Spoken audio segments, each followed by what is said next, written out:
থাকবে আগামীকাল ভবানীপুরে কর্মী সভা মমতা বন্দ্যোপাধ্যায়ের। ভবানীপুরে এই প্রথম কর্মী সভা তৃণমূল নেত্রী রবিবার সন্ধে চেতলার অহিন্দ্র মঞ্চে এই কর্মী সভা। আবির রয়েছে আমার সঙ্গে। আবির, এই কর্মী সভার একটু ডিটেল জানতে চাইবো। প্রথমত হচ্ছে অতনু, তোমাকে জানিয়ে রাখি যে ভবানীপুর নিয়ে ইতিমধ্যেই প্রচার কৌশল কি হবে তা নির্ধারণ করতে গত বৃহস্পতিবার তৃণমূলের রাজ্য সভাপতি সুব্রত বক্সির অফিসে সুব্রত বক্সি, ফিরহাদ হাকিম, একাধিক কাউন্সিলরদেরকে সঙ্গে নিয়ে তারা বৈঠক করেন।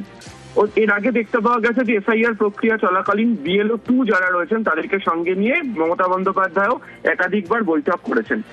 বর্তমান পরিস্থিতিতে দাঁড়িয়ে ভবানীপুরের ক্ষেত্রে প্রচারের ক্ষেত্রে বিশেষ করে জোর দিতে হবে দলের নেতা কর্মীদেরকেই। তার কারণ হচ্ছে গোটা রাজ্য জুড়ে প্রচারের ক্ষেত্রে মমতা বন্দ্যোপাধ্যায় তিনি ভীষণ রকম ভাবে ব্যস্ত থাকবেন। এক্ষেত্রে কি বার্তা বাড়ি বাড়ি গিয়ে দেওয়া হবে, এবং যেহেতু ভবানীপুরে শুভেন্দু অধিকারী প্রার্থী, ফলে বিশেষ কৌশল নিয়েই তৃণমূল কংগ্রেস এগোচ্ছে।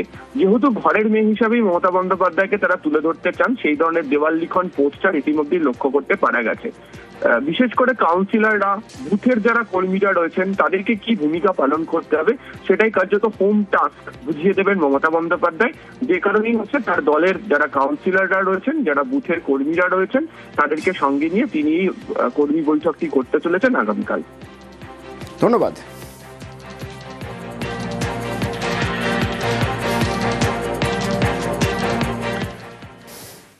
ভবানীপুর থেকে বিজেপির হয়ে এবার লড়ছেন শুভেন্দু অধিকারী। আজ কালীঘাটে দেখা গেল মন্দিরে পুজো পাঠের পর এবার দিনভর প্রচার করছেন তিনি। ভবানীপুরের বিজেপি প্রার্থী শুভেন্দু অধিকারী প্রচারে জোর দিয়েছেন। কালীঘাটের পুজোর পর জয়ের বিষয়ে কনফিডেন্ট জানালেন।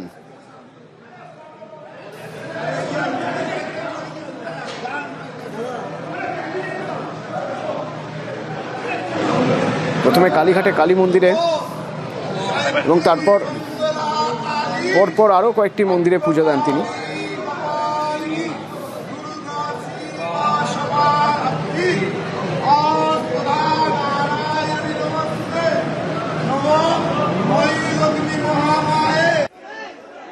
এরপর যান নকুলেশ্বর মন্দিরে কালীঘাটের,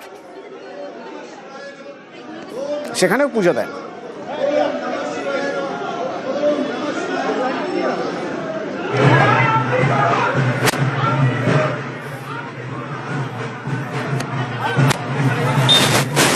এরপর যান কালীঘাটে জগন্নাথ মন্দিরে।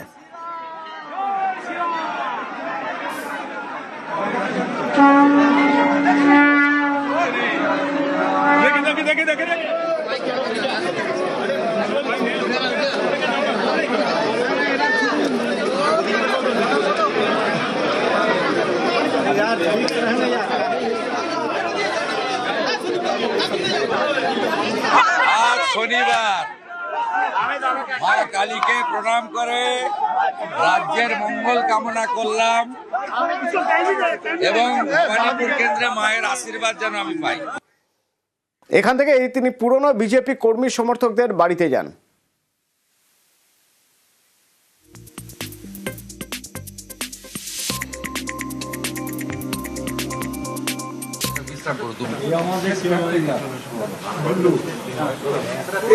সেই নন্দীগ্রামে মমতা বন্দ্যোপাধ্যায়ের পরাজয়ের পর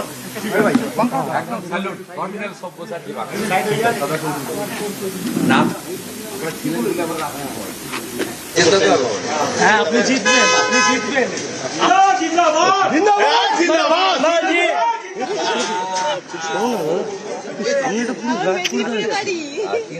এরা এখানে জনসংঘের সময় থেকে অনেকেই ভারতীয় জনতা পার্টি, এদের আশীর্বাদ ছাড়া এই যে মিশন সম্পূর্ণ হতে পারে না।